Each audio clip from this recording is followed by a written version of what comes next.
जैसे जेल चलाने के नियम एक बार मुझे पता चला कि क्या है, मैं एक बार गिरफ्तार हुआ, ऐसा तो होता रहता हम लोगों के साथ। जब ये गेट करार सही हुआ था तो एक अंग्रेज अधिकारी, एक यूरोपियन अधिकारी जिसका नाम था आर्थर डंकल, जिसने डंकल ड्राफ्ट बनाया था, वो भारत की यात्रा पे आया। हम लोग बहुत गुस्से में थे कि इसी आदमी ने देश का बंटाधार किया, सत्यानाश किया, गेट करार इसने सही करवाया, डंकल प्रस्ताव बनाया, इसको हम भारत में नहीं घुसने देंगे।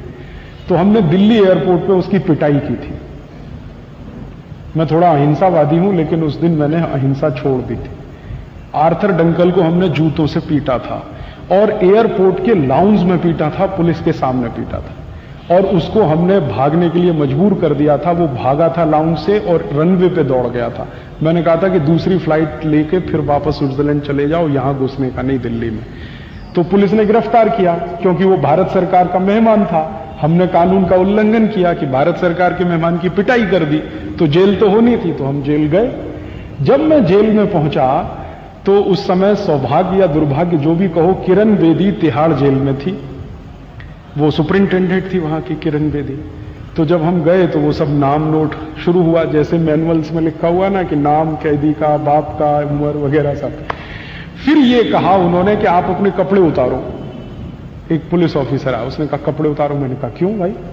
उसने कहा आपका बॉडी मार्क चेक करना। तो मैंने कहा बॉडी मार्क आप चेक करोगे, मैं बता देता हूं, कपड़े क्यों उतरवाते हो मेरे? तो उसने कहा रूल है ये यहां का। मैंने कहा भाई बड़ा विचित्र है, तुम पूछ रहे हो, मैं बताता हूं मेरे बॉडी मार्क क्या है। मैं बताता हूं कि मेरी दाहिनी टांग पर तिल है, कि मेरे पैर में तिल है, कि मेरे कान के पीछे है या मेरी आंख के पीछे, मैं बताता हूं, तुम लिखो इसमें। उसने कहा नहीं साहब आप बताओ जरूर, लेकिन मैं आपके कपड़े उतरवाऊंगा और इसमें लिखा जाएगा कि मैंने कपड़े उतारे, चेक किया, तब वहां मुझे उनका बॉडी मार्क मिला। तो मैंने कहा मैं नहीं उतारूं तो उसने कहा कि मुश्किल हो जाएगी आपको भी मुझे भी। तो मैंने कहा मैं यहां आमरण अनशन पे बैठ जाऊं तो उसने कहा मेरी नौकरी चली जाएगी।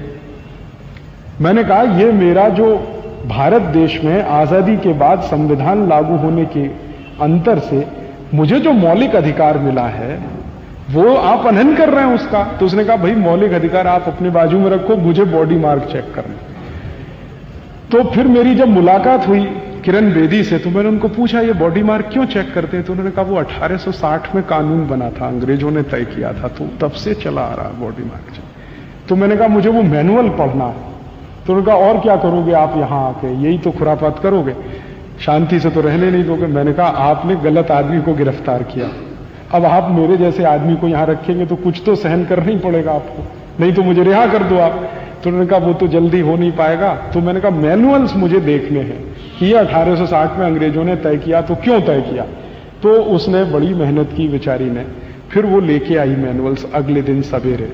वो मैंने पढ़ा तो उसमें लिखा हुआ था कि भारत का कोई भी कैदी अंग्रेजी अधिकारी के लिए कैदी से ज्यादा गुलाम है और उसका अपमान होना ही चाहिए, इसलिए आपको कपड़े उतरवाने पड़ेंगे।